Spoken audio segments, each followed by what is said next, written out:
Olá, amigos do Notícias Agrícolas, muito bom dia. Estamos no ar com mais um boletim.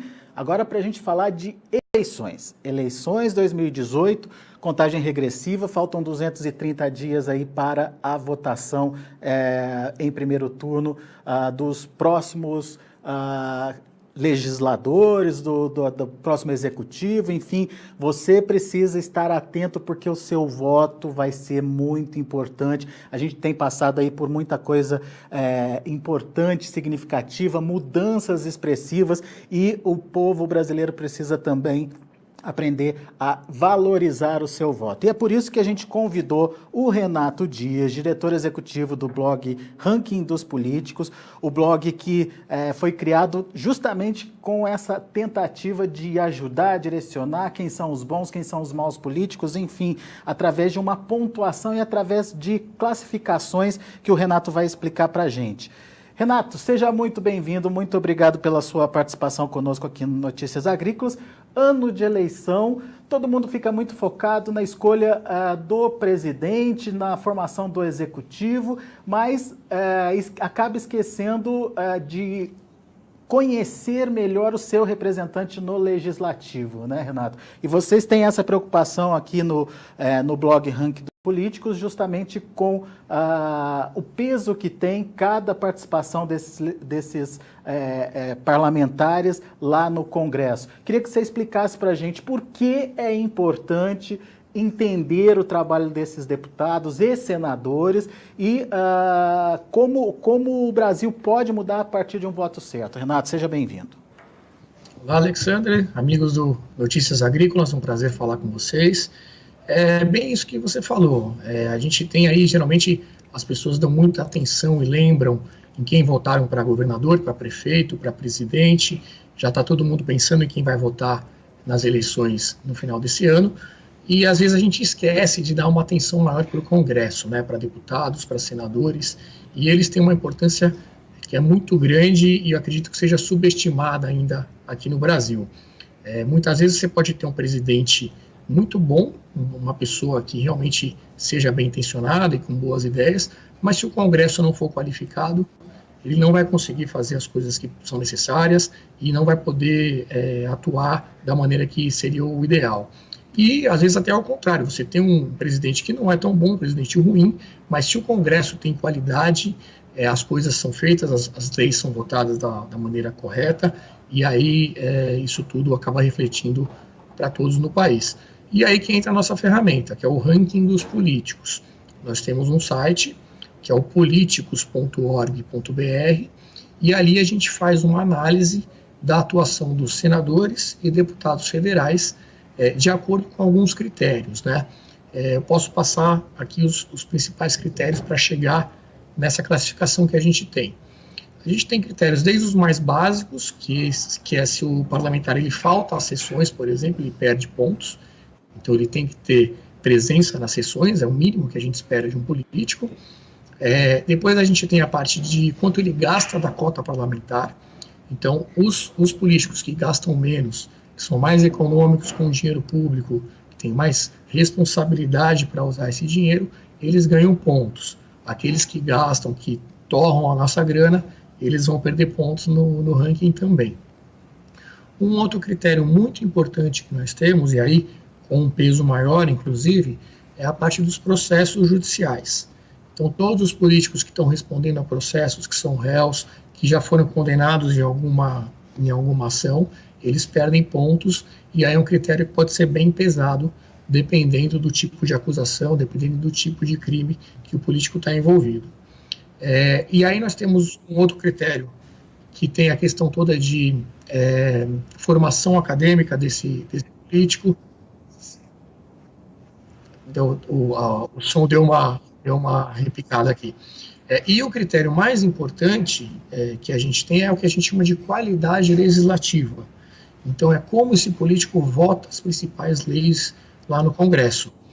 A gente tem, por exemplo, uma reforma trabalhista, a gente tem a PEC do teto de gastos, todas essas leis mais importantes e que vão, de forma bastante importante, influenciar na vida das pessoas são avaliadas pelo ranking. Dependendo de como ele votou, ele vai ganhar ou perder pontos também.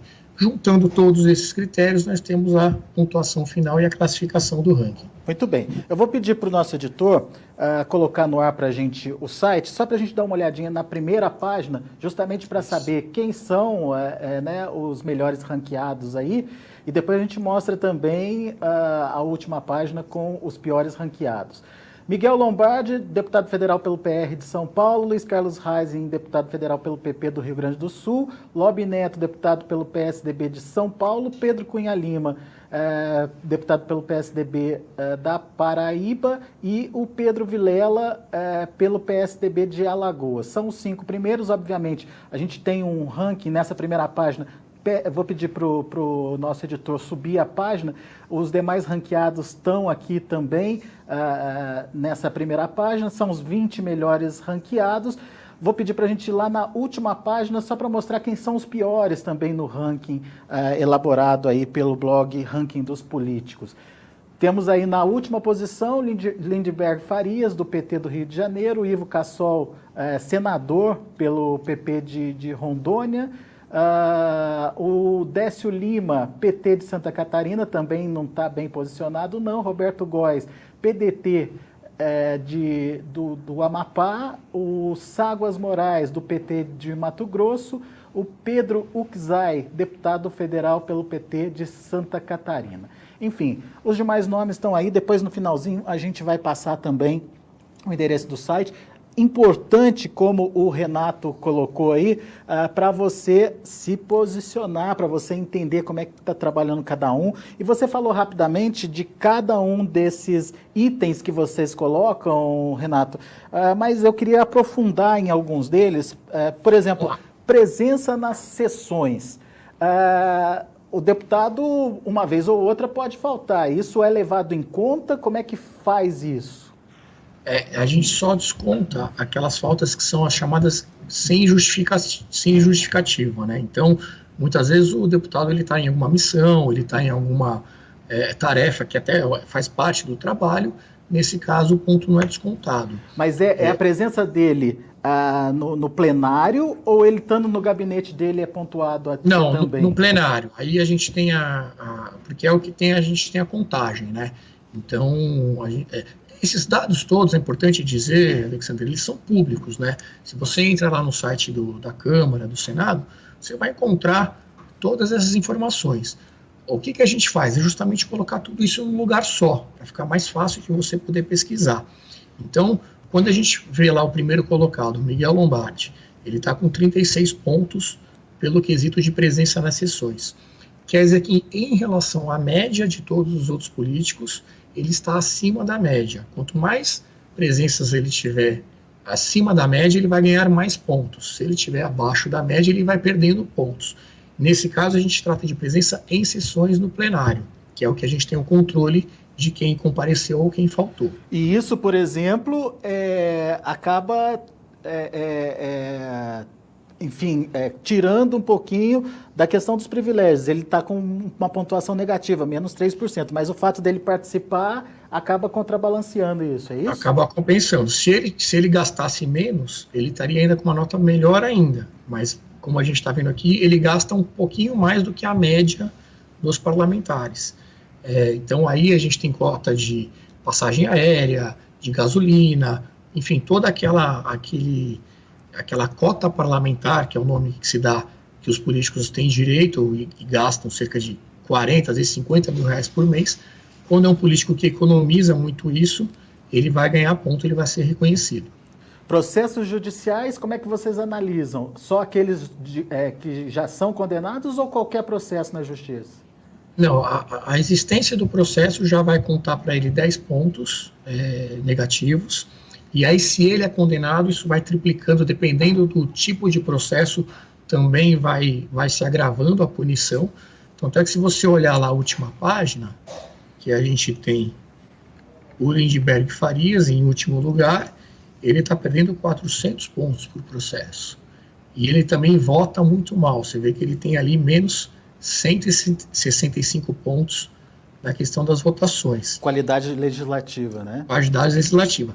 Já o Ivocasol, a parte das votações, ele tem uma pontuação até que boa.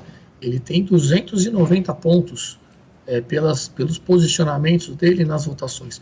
Porém, ele perde 770 pontos em processos.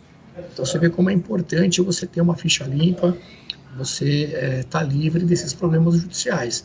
Ele acaba ficando na penúltima colocação por conta, obviamente, dos processos. Se fosse contar só como ele vota, ele estaria muito melhor colocado. Muito bem. E a presença nas sessões também não é das melhores, né? Também não é das melhores, está perdendo 28 pontos. Muito bem. É bem importante a gente entender o perfil de trabalho de cada candidato ou de cada parlamentar, né, Renato? Porque, como a gente lembrou, esse ano é ano de eleição e a reposição vai ser feita. Enfim, vamos colocar gente que trabalha focada no que a gente precisa. Por exemplo, a gente tem o foco aqui dos produtores rurais e tem muita gente de olho no trabalho da bancada ruralista. Ele precisa conhecer o candidato da bancada ruralista também. Vocês não fazem separação por bancada, não, né? A gente não tem a separação por bancada, mas o eleitor ele pode pesquisar pelas leis. Então, no nosso site, nós temos uma seção lá no menu principal, que se chama Leis. E lá vão estar todas as leis mais importantes, que foram as leis que nós pontuamos, né, que nós utilizamos no nosso ranking. Então, você pode pegar alguma lei que tenha a ver com a área da agropecuária, do agronegócio, e ver como os parlamentares votaram aquela lei. Você vai saber quais são os políticos que estão votando de acordo com aquilo que acha mais interessante ou não. De novo, essas informações são públicas e estão disponíveis tanto no site do Senado como na Câmara. A nossa ferramenta tem a vantagem de botar isso de uma maneira fácil de você entender e tudo num lugar só, como eu comentei. Muito bem. Bom, daí então o próximo destaque seriam os processos judiciais, você já explicou. O que a gente pode entender como outros aqui, hein? Que entram no critério de avaliação? A gente coloca aqui a questão de fidelidade partidária e também de formação acadêmica dos políticos. Então, se ele tem... Não conta muito, é um item que dentro da pontuação geral ele não tem um peso muito grande, mas os políticos com boa formação, eles recebem pontos extras. E também, se eles não ficam mudando toda hora de partido, cada vez que ele muda de partido, ele perde um pouquinho de ponto também, porque a gente imagina que o político ele deve manter aí uma coerência dentro do posicionamento dele, não ficar a cada momento buscando um outro partido por algum acordo, alguma coisa do tipo. Até para as pessoas entenderem a linha de pensamento dele também, né? Exatamente. Muito bem. Qualidade legislativa. Esse eu acho que é o critério mais importante aí avaliado por vocês, né? Esse é o que tem mais peso. E aqui também, Alexandre, é importante frisar que aqui a gente está colocando uma opinião sobre as votações, sobre as leis. Então, os outros critérios todos, eles são bem objetivos. Você tem ali as faltas, você tem quanto cada um gastou, você pode até discutir o peso que a gente está dando para cada um dos critérios, mas a informação é indiscutível, está lá e pronto, e acabou. Aqui na qualidade legislativa, o ranking está dando uma opinião sobre aquilo que ele acha que é interessante para o país ou não. Né? Então, nós temos um conselho, que é formado aí por 17 economistas, cientistas políticos. No nosso site tem lá a composição desse conselho, que é quem faz essa análise das leis. Nós temos o Gustavo Franco fazendo parte desse conselho, professores do INSPER, da GV, enfim, está lá todo esse corpo de estudiosos que nos auxilia para avaliar as leis. Então, por exemplo, a PEC do teto de gastos, que foi votada nesse ano lá no Congresso, o Conselho entende que é uma lei boa, que é uma lei importante para que, enfim, o governo tenha o seu equilíbrio fiscal e as contas fiquem dentro aí de um controle importante para o país. Então, quem votou a favor da PEC do teto de gastos ganhou pontos. Quem votou contra perdeu pontos. Reforma trabalhista, outra lei que nós achamos importante, necessária para atualizar, para, enfim, se adequar ao mundo que nós vivemos hoje. Quem votou a favor ganhou pontos, quem votou contra perdeu pontos. E assim vai. Você pode até, de repente, ter alguma lei que você discorda da nossa opinião, que essa lei aqui eu achei que era ruim, eles classificaram como boa. Tudo bem, pode levar isso em conta e fazer aí o seu ranking de acordo com essa sua análise. Inclusive, Alexandre, é importante dizer que essa é uma ferramenta que nós vamos introduzir no ranking daqui a alguns meses. Acho que daqui a 2 meses a gente vai ter essa ferramenta. Você vai poder montar o seu próprio ranking de acordo com a sua análise das leis. Então, se você acha que a reforma trabalhista é ruim, por exemplo, você pode colocar ela como uma votação negativa. E aí vai alterar toda essa classificação, você vai ter um ranking de acordo com aquela sua visão. Essa é a nossa visão, aquilo que nós acreditamos que seja bom para o país, e é o que a gente coloca aí como padrão para quem entra no site e quer olhar a classificação dos parlamentares. É uma linha mais liberal, então, pelo que eu estou entendendo. Se você for olhar aqui, o que a gente entende como uma lei boa, né? São medidas que ajudem no combate à corrupção, medidas que tenham aí o fim de privilégios, de grupinhos específicos que sejam favorecidos pelo governo e que tragam mais eficiência para o governo. Se você for analisar aqui, por exemplo, uma privatização, ela é vista como uma medida liberal, uma reforma trabalhista também vai nessa linha, você pode chegar a essa conclusão que são medidas liberais. Nós não gostamos desse rótulo, né? Dessa coisa que é de esquerda, de direita, é liberal, não é? São leis são visões que nós acreditamos sejam melhores para o país e que sejam mais atualizadas, né? Que estejam de acordo com aquilo que a gente vê hoje no mundo real, né? Estava até comentando um tempo atrás, foi divulgado o ranking de liberdade econômica, né, dos países com maior índice de liberdade econômica, da Heritage Foundation. Acho que até que a Gazeta do Povo publicou isso aqui no Brasil em português. Se você pega os países que estão melhor colocados nesse ranking, são os países que a gente gostaria de ser mais parecido. Então você tem Estados Unidos, Austrália, Singapura, Suíça, enfim, são os países desenvolvidos, são os que são mais liberais na economia, que tem um ambiente de negócio melhor para quem quer empreender, e aí o agronegócio tem tudo a ver com isso, né? Se tem um setor que dá certo no Brasil, é a área rural, é o que leva o país aí, as contas acaba fechando no positivo graças ao agronegócio. Então, quanto mais esse ambiente for favorável, vai ser melhor para todas as outras áreas também. Então, essa é a linha que a gente leva na hora de analisar uma lei, na hora de fazer esse quesito da qualidade legislativa. E como a gente está numa democracia, tem as opiniões aqui chegando também. Eu vou passar aqui para a gente comentar sobre elas, o Renato. O do Cleiton Carlos, de Cascavel, no Paraná. Ele alega o seguinte: muitos bons deputados e senadores foram prefeitos de suas cidades e, por conta da judicialização das gestões, muitos deles têm processos absurdos. O que interessa é que o representante seja honesto, bem intencionado e que tenha compromisso com o agronegócio. Isso é verdade. Isso é um problema que existe ainda no Brasil. Muitas vezes você tem ali um adversário político que vai lá só de birra, né, ou para atrapalhar mesmo a vida do político, vai alegar alguma coisa e vai constar lá um processo que esse político vai estar respondendo. Mas aí fica difícil, né? A gente se propõe a fazer um ranking, eu não posso ali, esse aqui eu vou ignorar, esse aqui eu vou levar em consideração. Eu tenho que fazer essa pesquisa, o que constar eu tenho que colocar, o que for condenado, por isso até essa diferença. Aquilo que for condenado vai receber. A pontuação é maior, né? Uma pontuação muito maior.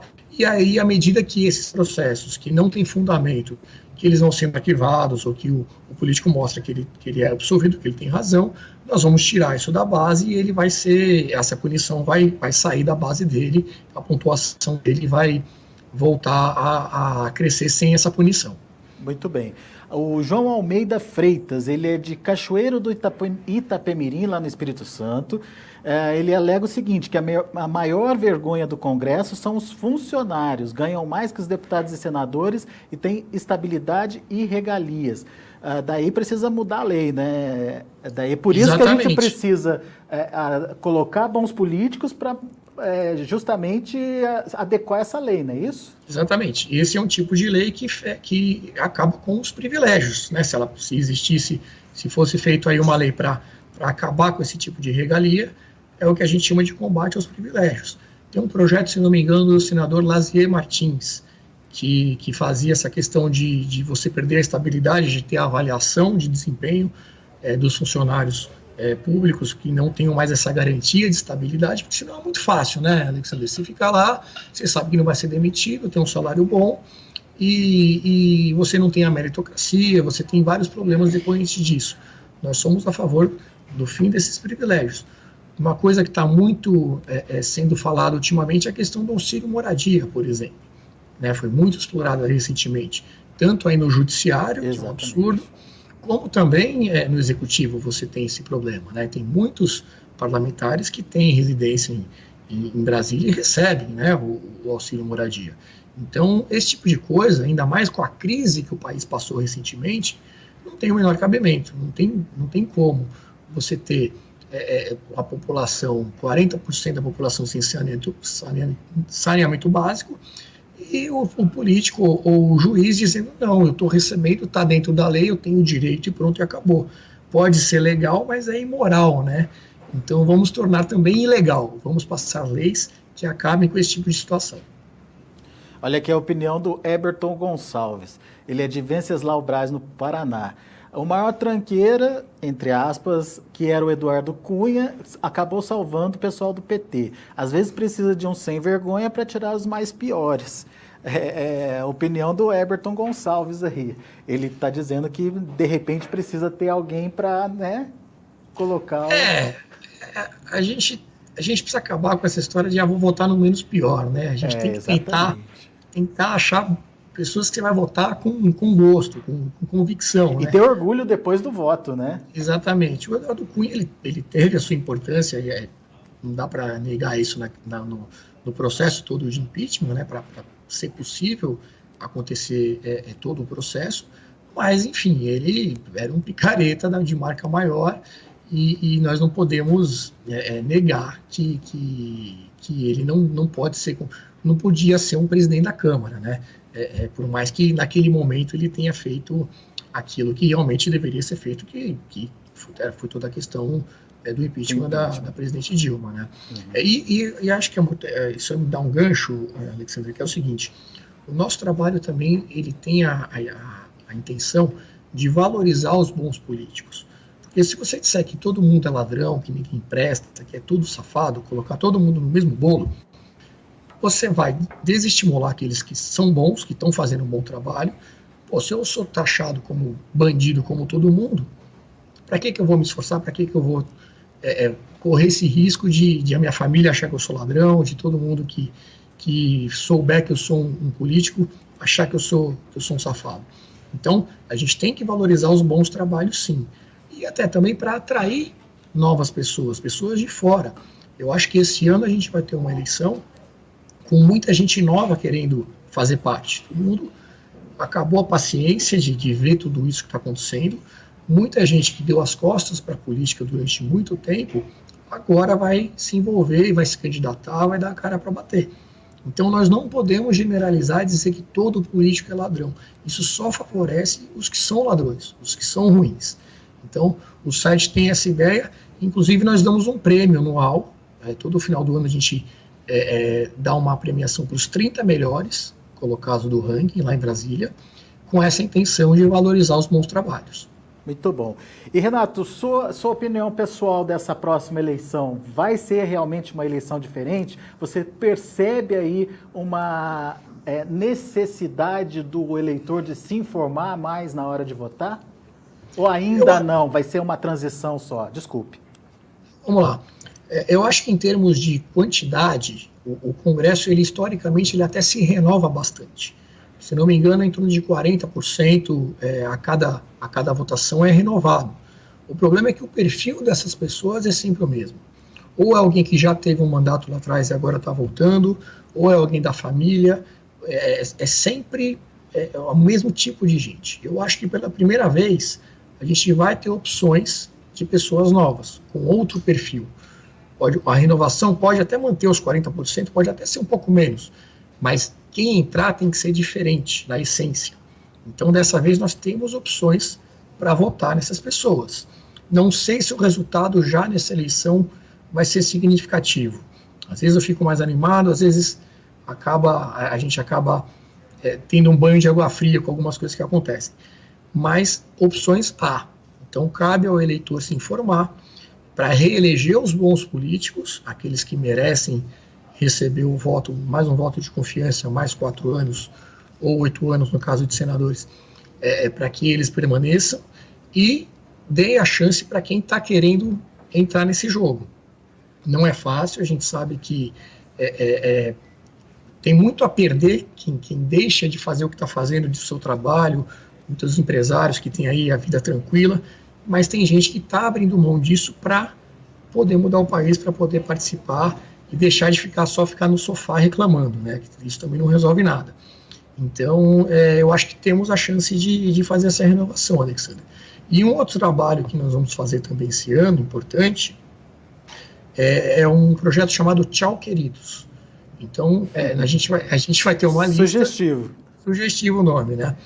Juntamente com o pessoal do Vem Pra Rua, do Movimento Vem Pra Rua e do MUDE, a gente vai divulgar informações, não vai ter nenhuma invenção no que a gente vai estar colocando, as informações técnicas, esse político ele tem tais processos, ele votou dessa forma, a gente vai colocar isso de uma forma bem clara para o eleitor, para que ele não vote mais nesse político, e o porquê ele não deve mais votar. Então, tchau, queridos, vamos limpar quem não tem que fazer parte mais do Congresso. O ranking é uma forma de você ver isso. Quem está lá embaixo, por favor, não votem nessas pessoas. E mais próximo da eleição, com esse projeto, a gente também pretende ajudar quem quiser se informar, vai ter essa informação muito fácil e não vai ter desculpa de votar errado dessa vez, Alexandre. Renato, até que posição você acharia viável aí a votação no ranking de vocês? Olha, eu acho que a gente tem quase 600 parlamentares, né, que estão hoje no Congresso. São 513 deputados, 81 senadores. Eu acho que talvez até os 150 a gente pode aqui uma chance. E aí também tem que analisar caso a caso, né, sim, claro. Alexandre? A pessoa não pode pegar simplesmente o ranking e falar, não, vou votar nesses aqui, pronto, acabou. O ranking é um bom termômetro, é uma boa ferramenta, e a partir dele a sua pesquisa deve se aprofundar. Mas você tem que se envolver, e o ranking ajuda muito nisso, até porque as informações estão todas lá, e aí a partir disso fazer um voto consciente. O Congresso é muito importante, gente, não vamos menosprezar e subestimar a importância dos deputados e senadores. A gente só lembra deles quando tem uma votação para o impeachment, por exemplo, aí fica todo mundo lá fazendo aqueles discursos que a gente viu, com uma vergonha, e aí todo mundo fala, nossa, mas olha o nível dos congressistas, né? Bom, fomos nós que colocamos eles lá, né? Então, depois agora não adianta chorar, né? Agora a gente tem a chance de participar dessa escolha. E olha que legal, vou pedir até para o nosso editor colocar no ar aqui de novo a página do site, que você consegue fazer... Vamos para home mesmo, vamos lá.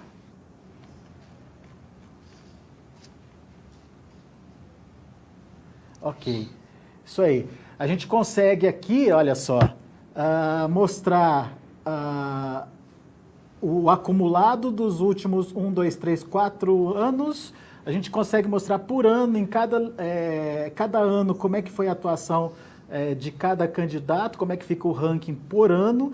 A gente tem a opção de ver pelo estado, né, qual estado você está e como é que seus representantes do seu estado estão participando desse processo. O ranqueamento também acontece. Ou por partido, se você preferir também, você pode escolher um partido e visualizar como é que está o ranqueamento do partido no site. E classificados por presença, privilégios, processos, enfim, a classificação aqui. Ou você pode procurar o nome do seu candidato. Você votou num determinado candidato, um determinado parlamentar na última eleição, coloca o nome dele, vai aparecer no ranking aqui em que lugar ele está. Muito legal a iniciativa, muito boa a ferramenta. Como o Renato disse, é uma ferramenta que vai te ajudar, não é para se basear somente nas informações do site, mas já é aí um balizador importante para te ajudar na tomada de decisão. Depois que você decidiu, vai pesquisar, vai conhecer, vai ver se ele está alinhado com o que você quer. As propostas dele estão dentro daquilo que você acredita importantes aí para se fazer, para se colocar em votação no Brasil, enfim, não deixe de conhecer quem você está votando não, que como o Renato falou, é muito importante, às vezes até mais importante do que escolher o presidente da República. É isso, Renato? É isso aí, Alexandre. Queria também destacar o nosso Facebook. A gente tem uma página que é bastante ativa, tem aí mais de 850 mil seguidores hoje já, então lá a gente coloca muito conteúdo. Aqui no site nós temos um blog também, que é bem ativo, com muitas reportagens, com muitos artigos. Recentemente, inclusive, fizemos uma entrevista com o candidato a presidente, com o João Amoedo, do Partido Novo, que é um candidato, inclusive, que tem uma linha bastante alinhada com essa questão toda de mais produtividade, de menos burocracia, de menos privilégios. Então é uma entrevista que está disponível também no nosso canal no YouTube, enfim, todas as redes. Se você procurar por ranking dos políticos, vai ter aí o nosso material, Twitter, Facebook, Instagram, ranking dos políticos. O nosso conteúdo vai estar distribuído em todas essas opções, Alexandre. Muito bom. Meu caro Renato, obrigado pela sua participação aqui com a gente. Vamos reforçar mais uma vez o site para você consultar lá, www.politicos, sem um acento, obviamente, .org.br. Está na tela de vocês aí, vocês podem acompanhar, então, como é a grafia correta aí do site Ranking dos Políticos. Obrigado, viu, Renato? Um abraço, e a gente imagino que a gente vai conversar muito esse ano aí para a gente trocar uma ideia, enfim, ano de eleição, e vamos ver se a gente vota melhor esse ano. O povo brasileiro, vamos ver se aprende a votar. Obrigado, viu? Vamos sim, eu que agradeço. Um abraço a todos. Abraço para você. Tá, então, Renato Dias, diretor executivo do Ranking dos Políticos, o site que tem uma ferramenta que promove um ranking mesmo dos políticos diante do que eles fazem, como eles usam o dinheiro público, como é que é a vida baseada na justiça, né? Se tem processo, se não tem processo, se ele frequenta as sessões. Então, são ferramentas importantes que podem te ajudar a definir o seu candidato, tá certo? Muito obrigado pela sua audiência, pela sua participação. Daqui a pouco a gente volta com outras informações e mais destaques. Continue com a gente.